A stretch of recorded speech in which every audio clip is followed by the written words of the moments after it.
Hello everyone, I am Suga. Welcome back. तो कैसे हो आप सब? आई होप आप सब अच्छे होंगे। स्वागत है आप सभी का आपके अपने एसपी स्टडी यूट्यूब चैनल पर। तो गाइस आज हम आपके लिए इस वीडियो में लेकर आए हैं इकोनॉमिक्स के जो भी आपके इम्पोर्टेंट क्वेश्चन हैं, उन सारे क्वेश्चंस को आज हम इस वीडियो में देखने वाले हैं। ठीक है, तो पहले हम यहाँ पर देखेंगे जो हमारे ऑब्जेक्टिव क्वेश्चन है वो कौन कौन से हैं इस बार के बोर्ड एग्जाम के लिए, उनको हम देखेंगे। एंड इसके बाद जो आपके सब्जेक्टिव क्वेश्चन हैं उनको भी यहाँ पर देखेंगे। ओके, तो आप इस वीडियो को पूरा देखें। वीडियो को आपको यहाँ पर बिल्कुल भी स्किप नहीं करना है। जितने भी क्वेश्चन यहाँ पर आपको बताए जाएंगे, सारे ही प्रश्न इस बार के बोर्ड एग्जाम के लिए इम्पोर्टेंट हैं। ठीक है, तो यहाँ पर देखिए फर्स्ट मैंने लिया है कि निम्न में से कौन सी एक फर्म न्यूनतम लागत फर्म होती है। क्या दिया गया है? पहला प्रश्न क्वेश्चन हमें दिया गया है कि निम्न में से कौन सी एक फर्म न्यूनतम लागत फर्म होती है। तो पहले ऑप्शन पढ़ते हैं, इसके बाद देखेंगे इसका आंसर क्या हो जाएगा। तो यहाँ पर आप देख सकते हो फर्स्ट नंबर पर हमें ऑप्शन दिया गया है पूर्ण प्रतियोगी फॉर्म, एंड सेकंड नंबर पर है अपूर्ण प्रतियोगी फॉर्म, एंड सी नंबर पर ऑप्शन है एकाधिकार फॉर्म, एंड इसके बाद डी नंबर पर है द्वाधिकार फॉर्म। तो निम्न में से कौन सी एक फॉर्म न्यूनतम लागत फॉर्म होती है? यहाँ पर जो आपका सही ऑप्शन है वो हो जाएगा ए नंबर। ठीक है, पूर्ण प्रतियोगी फॉर्म। क्लियर, ये हो जाएगा आपका जो यहाँ पर ये वाला आपका ऑप्शन दिया गया है, ये हो जाएगा राइट ऑप्शन। ठीक है, अब इसके बाद यहाँ पर जो आपका नेक्स्ट है उसको पढ़ते हैं।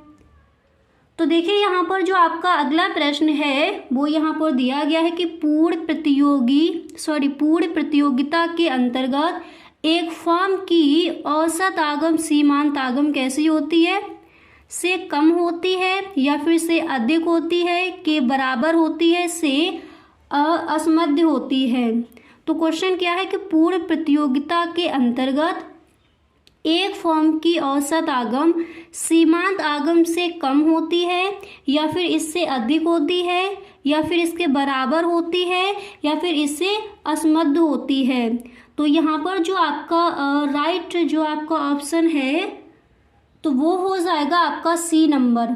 ठीक है, पूर्ण प्रतियोगिता के अंतर्गत एक फर्म की औसत आगम सीमांत आगम के बराबर होती है। ठीक है, तो सी नंबर पर जो आपका यहाँ पर ऑप्शन दिया गया है ये हो जाएगा आपका राइट ऑप्शन। क्लियर, अब इसके बाद यहाँ पर जो नेक्स्ट है उसको देखते हैं।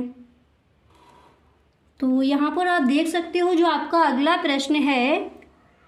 तो नेक्स्ट क्वेश्चन यहाँ पर दिया गया है कि अन्य वस्तुओं के उत्पादन में आगत के रूप में प्रयुक्त होने वाली वस्तुएं कहलाती हैं। क्या कहलाती हैं? पहले ऑप्शन पढ़ते हैं।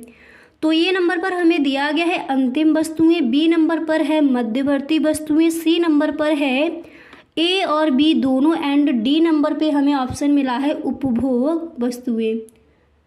तो क्वेश्चन हमारा क्या है, एक बार क्वेश्चन को पढ़ते हैं फिर आपको यहाँ पर ये अच्छे से क्लियर हो जाएगा। तो क्वेश्चन दिया गया है कि अन्य वस्तुओं के उत्पादन में आगम के रूप में प्रयुक्त होने वाली वस्तुएं कहलाती हैं। क्या कहलाती हैं? हम इसका आंसर पढ़ चुके हैं, वो कहलाती हैं मध्यवर्ती वस्तुएं। अगर आपने आंसर देखा है तो आई होप यहाँ पर आपको ये अच्छे से क्लियर हो गया होगा कौन सा ऑप्शन सही है, बी नंबर। ठीक है, मध्यवर्ती वस्तुएं। ओके, अब इसके बाद यहाँ पर जो आपका अगला प्रश्न है उसको देखते हैं। तो गाइस ये देखिए जो आपका चैप्टर 4 है उसके जो भी आपके महत्वपूर्ण प्रश्न हैं वो आपको बताए जा रहे हैं। एंड देखिए फर्स्ट चैप्टर में कौन कौन से इंपॉर्टेंट क्वेश्चन हैं वो आपने देख लिए, सेकंड चैप्टर के भी देख लिए, एंड थर्ड के भी देख लिए। ये आपका जो 4th चैप्टर है उसके जो भी आपके महत्वपूर्ण प्रश्न हैं, देखिए अतलग उत्तरीय प्रश्न, लघु उत्तरीय प्रश्न, विस्तृत, एंड जो आपके बहुविकल्पीय प्रश्न आते हैं इस चैप्टर से कौन कौन से हैं जो इम्पोर्टेंट हैं उनके बारे में यहाँ पर हम डिस्कस कर रहे हैं। ठीक है, तो अगर आपने first chapter, second chapter and third chapter के जो भी आपके इंपॉर्टेंट क्वेश्चन है वो आपने नहीं देखे हैं तो आप प्लेलिस्ट चेक कर सकते हो। ठीक है। उसमें आपको जो 3 वीडियोस हैं वो आपको मिल जाएंगी। अगर आपने प्लेलिस्ट नहीं देख सकते तो आप डिस्क्रिप्शन बॉक्स चेक कर सकते हो, वहाँ पर आपको जो भी आपके वीडियोस हैं उनके लिंक मिल जाएंगे। ठीक है, डिस्क्रिप्शन बॉक्स एक बार चेक कर लीजिए आप। तो ये है आपका 4 चैप्टर, उसके जो भी आपके महत्वपूर्ण प्रश्न हैं उनको यहाँ पर हम देख रहे हैं। ठीक है, तो ये आपको समझ आ गया कि अन्य वस्तुओं के उत्पादन में आगत के रूप में प्रयुक्त होने वाली वस्तुएं क्या कहलाती है? मध्यवर्ती वस्तुएं। ओके, अब गाइस इसके बाद देखिए जो आपका अगला प्रश्न है वो क्या है उसको पढ़ते हैं। तो यहाँ पर आप देख सकते हो जो आपका नेक्स्ट प्रश्न है वो दिया गया है, यदि किसी व्यक्ति की आय शून्य हो तो उसका उपभोग स्तर होगा, कैसा होगा? ऑप्शन देखिए, फर्स्ट हमें दिया गया है ए नंबर पर शून्य होगा, एंड बी नंबर पर ऑप्शन है न्यूनतम होगा, सी नंबर पर है ऋणात्मक, एंड डी नंबर पर है अधिकतम। तो क्वेश्चन हमारा था यदि किसी व्यक्ति की आय शून्य हो तो उसका उपभोग स्तर कैसा होगा? तो हमें पता है यहाँ पर जो हमारा बी नंबर पर ऑप्शन है वो हो जाएगा राइट ऑप्शन। ठीक है, न्यूनतम। तो यदि किसी व्यक्ति की आय शून्य हो तो उसका उपभोग स्तर न्यूनतम होगा। ठीक है, ये जो आपका ऑप्शन है बी नंबर पर ये हो जाएगा हमारा राइट ऑप्शन। क्लियर? अब इसके बाद यहाँ पर जो नेक्स्ट है उसको देखते हैं। तो यहाँ पर जो हमारा अगला प्रश्न है वो क्या है उसको पढ़िए। तो देखिए यहाँ पर जो हमारा नेक्स्ट है वो दिया गया है कि भारत में निम्नलिखित में से किस बाजार में पूर्ण प्रतियोगिता पाई जाती है? क्वेश्चन क्या है? भारत में निम्नलिखित में से किस बाजार में पूर्ण प्रतियोगिता पाई जाती है? तो किस बाजार में पाई जाती है? पहले ऑप्शन पढ़ते हैं। फर्स्ट है कार बाजार में, बी नंबर पर ऑप्शन है नमक बाजार में, एंड सी नंबर पर है गेहूं बाजार में, एंड डी नंबर पर हमें यहाँ पर ऑप्शन दिया गया है इनमें से किसी में नहीं। गाइस अगर अभी तक आप इस वीडियो में बने हुए हो तो आई होप ये वीडियो आपको पसंद आ रहा होगा। अगर सच में ये वीडियो आपको अच्छा लग रहा है तो आप इस वीडियो को एक लाइक जरूर कर दें, और यदि आप इस चैनल पर पहली बार आए हो तो इस चैनल को सब्सक्राइब कर लेना, क्योंकि जो भी आपके इंपॉर्टेंट क्वेश्चन है, प्रीवियस ईयर क्वेश्चन है ऑल सब्जेक्ट के, वो आपको मिलेंगे इसी चैनल पर। तो गाइस अगर सच में इस बार आपको 90+ स्कोर करना है तो आप इस चैनल को सब्सक्राइब करना ना भूलें। ओके, वीडियो अच्छा लगे तो अपने सभी दोस्तों में एक बार इस वीडियो को आप शेयर जरूर करें। ओके, तो कौन सा ऑप्शन सही हो जाएगा? एक बार प्रश्न को पढ़ते हैं। भारत में निम्नलिखित में से किस बाजार में पूर्ण प्रतियोगिता पाई जाती है? तो किस में पाई जाती है? सी नंबर पर जो आपका ऑप्शन दिया गया है ये हो जाएगा आपका राइट ऑप्शन, गेहूं बाजार में। ठीक है, अब इसके बाद देखिए यहाँ पर जो आपके अतलब उत्तरीय प्रश्न है वो कौन कौन से महत्वपूर्ण हैं उनको देखते हैं। तो यहाँ पर आप देख सकते हो जो आपका पहला प्रश्न है वो यहाँ पर दिया गया है। देखिए फर्स्ट क्वेश्चन आपका यहाँ पर दिया गया है कि पूर्ण प्रतियोगिता से क्या आशय है? Very very most important question है इस बार के बोर्ड एग्जाम के लिए। तो क्वेश्चन क्या है कि पूर्ण प्रतियोगिता से क्या आशय है? तो जब आप इस प्रश्न का आंसर लिखोगे तो सबसे पहले आपको हेडिंग डालनी होगी पूर्ण प्रतियोगिता।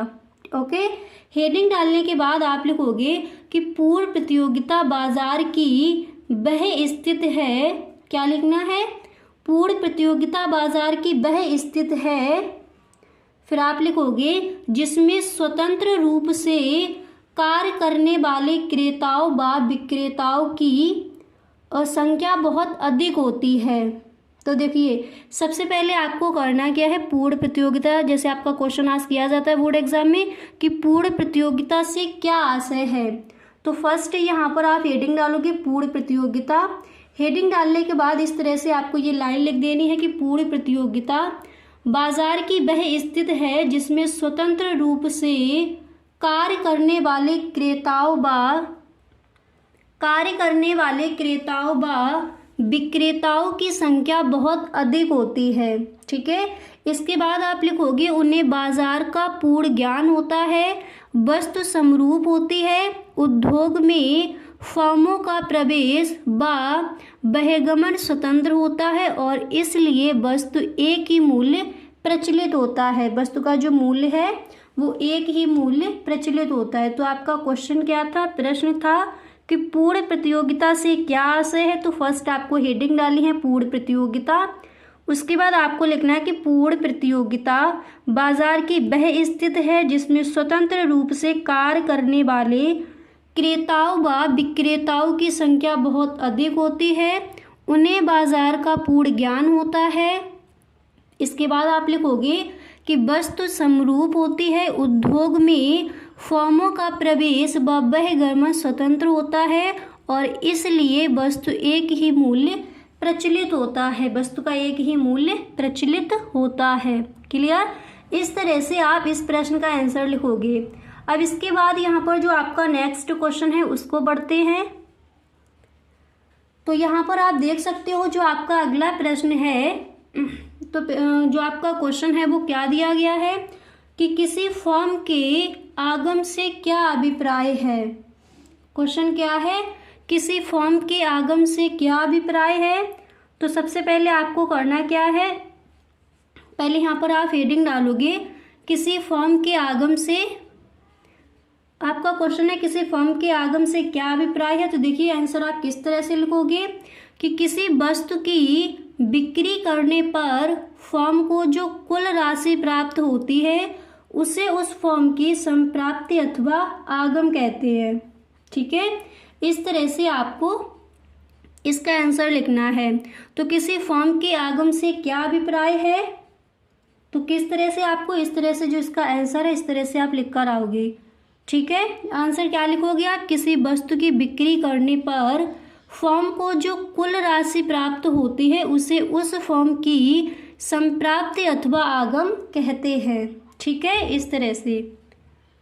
अब इसके बाद यहाँ पर जो आपका अगला क्वेश्चन है उसको देखिए। तो यहाँ पर आप देख सकते हो जो आपका नेक्स्ट क्वेश्चन है, यहाँ पर जो आपका अगला क्वेश्चन है वो पढ़िए।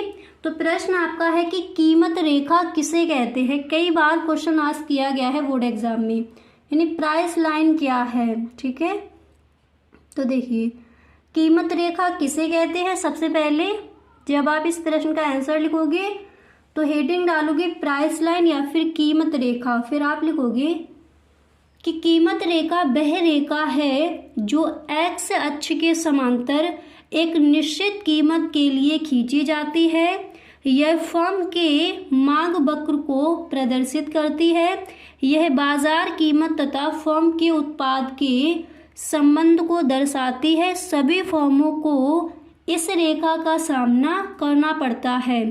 कीमत रेखा पर AR बराबर MR बराबर प्राइस। ठीक है, इस तरह से आपको जो आपका ये क्वेश्चन है इसका आंसर आप इस तरह से लिखोगे। अब देखिए ये जो आपका क्वेश्चन है इस बार के बोर्ड एग्जाम के लिए इम्पोर्टेंट है, तो इसको आप सही से समझ लीजिए कि कीमत रेखा आखिर है क्या। ओके, जो इसका आंसर है इसको दोबारा से देखिए। देखिए कीमत रेखा वह रेखा है जो एक्स अक्ष के समांतर एक निश्चित कीमत के लिए खींची जाती है। यह फर्म के मांग वक्र को प्रदर्शित करती है।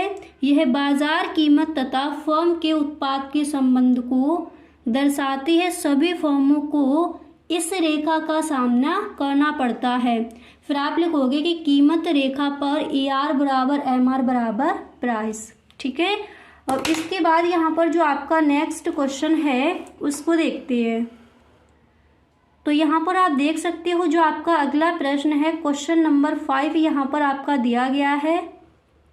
देखिए क्वेश्चन नंबर 5 यहाँ पर दिया गया। देखिए इस चैप्टर में जो भी आपके महत्वपूर्ण प्रश्न हैं वो सारे प्रश्न आपको यहाँ पर बताए जाएंगे, एक भी क्वेश्चन आपका छूटेगा नहीं। ठीक है, तो यहाँ पर देखिए पूर्ति का नियम क्या है। क्वेश्चन आपका ये दिया गया कि पूर्ति का नियम क्या है। तो जब आप इस प्रश्न का आंसर लिखोगे तो फर्स्ट आपको हेडिंग डालनी होगी पूर्ति का नियम। हेडिंग डालने के बाद आप लिखोगे कि किसी सेवा या वस्तु की कीमत में वृद्धि होने पर उसकी पूर्ति में भी वृद्धि होती है तथा कीमत में कमी होने पर उसकी पूर्ति में भी कमी होती है। इसी को हम कहते हैं पूर्ति का नियम। अच्छे से याद हो गया, एक बार दोबारा से देख लीजिए। तो पूर्ति का नियम क्या है, अगर ये क्वेश्चन आपका अतलग उत्तरीय प्रश्न में पूछा जाए तो आप इसी तरह से लिख कर आओगे। ठीक है, तो सबसे पहले तो आप हेडिंग डालोगे पूर्ति का नियम, फिर आपको लिखना है कि किसी सेवा या वस्तु की कीमत में वृद्धि होने पर उसकी पूर्ति में भी वृद्धि होती है तथा कीमत में कमी होने पर उसकी पूर्ति में भी कमी होती है। ठीक है, इस तरह से आपको लिखना है। अब इसके बाद यहाँ पर जो आपका अगला प्रश्न है उसको देखिए।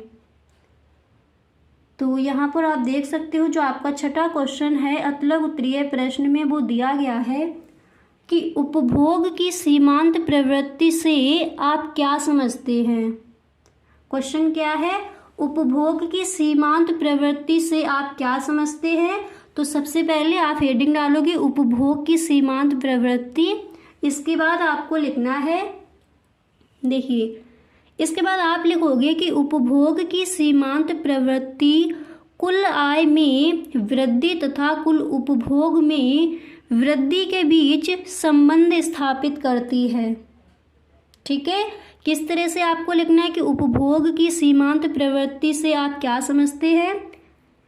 तो सबसे पहले यहाँ पर आपको हेडिंग डाली है उपभोग की सीमांत प्रवृत्ति, इसके बाद आप लिखोगे कि उपभोग की सीमांत प्रवृत्ति कुल आय में वृद्धि तथा कुल उपभोग में वृद्धि के बीच संबंध स्थापित करती है। अब इसके बाद देखिए जो इसका फॉर्मूला है वो भी आपको लिखकर बता देना है। देखिए इसका जो फॉर्मूला है वो आप इस तरह से लिखोगे कि NPC बराबर delta C upon delta Y, और फिर इस तरह से इसको आपको ब्रैकेट में बंद कर देना है।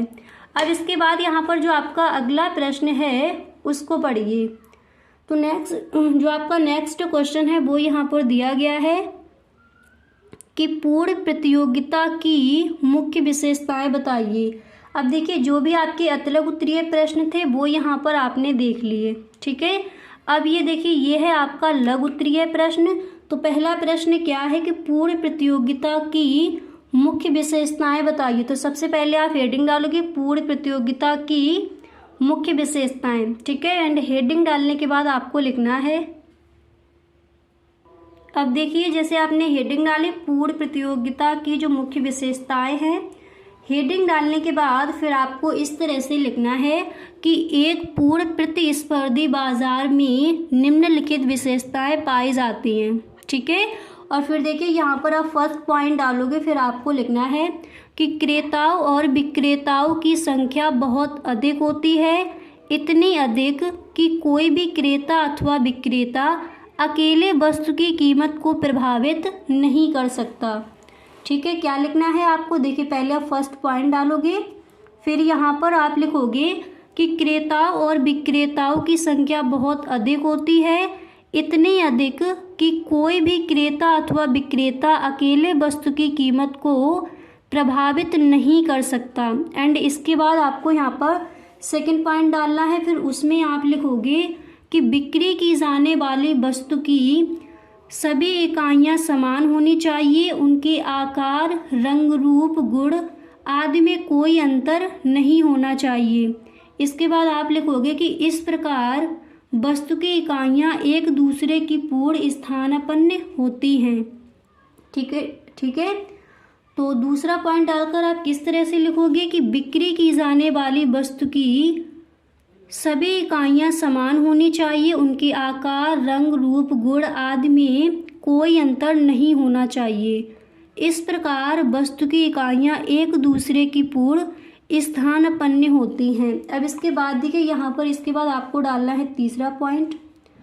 फिर देखिए तीसरा पॉइंट डालकर आप लिखोगे कि वस्तु का प्रमापीकरण होता है, अतः गैर कीमत प्रतियोगिता नहीं पाई जाती है। इस दशा में विक्रय लागतों का पूर्ण अभाव होता है।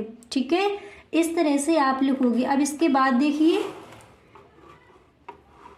अब यहाँ पर देखिए इतना लिखने के बाद फिर आप लिखोगे कि फर्मों को, देखिए चौथा पॉइंट आपको डालना है इस तरह से। देखिए आप चौथा पॉइंट डालोगे, फिर आप लिखोगे कि फर्मों को इसके उद्योग में प्रवेश करने अथवा उद्योग से बाहर जाने की पूर्ण स्वतंत्रता होती है। इसका कारण यह है कि इस दशा में प्रत्येक फर्म कुल उत्पादन के बहुत थोड़े भाग का उत्पादन करती है, अतः उसके प्रवेश अथवा बहिर्गमन का उद्योग के आकार पर कोई प्रभाव नहीं पड़ता। ठीक है, इस तरह से आप जो आपका क्वेश्चन है इसका आंसर आप इस तरह से लिखोगे, इसका कोई प्रभाव नहीं पड़ता। अब इसके बाद यहाँ पर देखिए आपको डालना है 5वां पॉइंट, और 5वां पॉइंट डालने के बाद यहाँ पर आप लिखोगे, देखिए फिर आपको लिखना है कि क्रेताओं और विक्रेताओं को बाजार की स्थिति के बारे में पूर्ण ज्ञान होता है। इसके बाद नेक्स्ट आपको लिखना है। अब इसके बाद देखिए आपका जो नेक्स्ट क्वेश्चन है वो क्या दिया गया है लघु उत्तरीय प्रश्न में। ठीक है, तो पूर्व प्रतियोगिता की जो आपकी विशेषताएं थी वो आपने देख ली। ठीक है, अब इसके बाद लघु उत्तरीय प्रश्न में अगला जो क्वेश्चन है वो आपका यहाँ पर दिया गया है कि पूर्ति की कीमत लोच का अर्थ क्या है। कई बार क्वेश्चन आस्क किया गया है बोर्ड एग्जाम में। ठीक है, तो क्वेश्चन क्या है, पूर्ति की कीमत लोच का अर्थ क्या है, ये आपको तैयार करना है। एंड इसके बाद देख लीजिए विस्तृत उत्तरीय प्रश्न में कौन कौन से ऐसे प्रश्न हैं जो इस बार के बोर्ड एग्जाम के लिए इम्पोर्टेंट हैं, उनको देखिए। तो विस्तृत उत्तरीय प्रश्न में पहला प्रश्न है कि पूर्ति का नियम क्या है, चित्र द्वारा समझाइए, ये आप तैयार कर लेंगे। एंड इसके बाद यहाँ पर नेक्स्ट प्रश्न आपका दिया गया है कि पूर्ति की लोच को मापने की विभिन्न रीतियों को समझाइए, तो ये क्वेश्चन आपको तैयार कर लेना जो आपका 4 चैप्टर है। इसके बाद नेक्स्ट आप तैयार कर लोगे कि पूर्ति की लोच से क्या आशय है, इसकी विभिन्न श्रेणियों को चित्रों की सहायता से समझाइए। ठीक है, तो ये है आपके इम्पोर्टेंट क्वेश्चन जो आपका 4 चैप्टर है, उसमें इतने जो क्वेश्चंस हैं वो आपको तैयार कर लेनी है इस बार के बोर्ड एग्जाम के लिए। ओके, तो गाइस आज के लिए बस इतना ही, हम मिलते हैं नेक्स्ट वीडियो में। अगर सच में आपको ये वीडियो पसंद आया है तो आप इस वीडियो को एक लाइक ज़रूर कर दें। Okay, thank you so much. तो गाइस कैसा लगा वीडियो, आई होप ये वीडियो आपको पसंद आया होगा। अगर सच में ये वीडियो आपको अच्छा लगा है तो आप इस वीडियो को अपने सभी दोस्तों में एक बार शेयर जरूर करें। ओके, वीडियो अच्छा लगा करे तो please time in the comment box, आप में कमेंट बॉक्स में जरूर बताएं। Okay, thank you so much.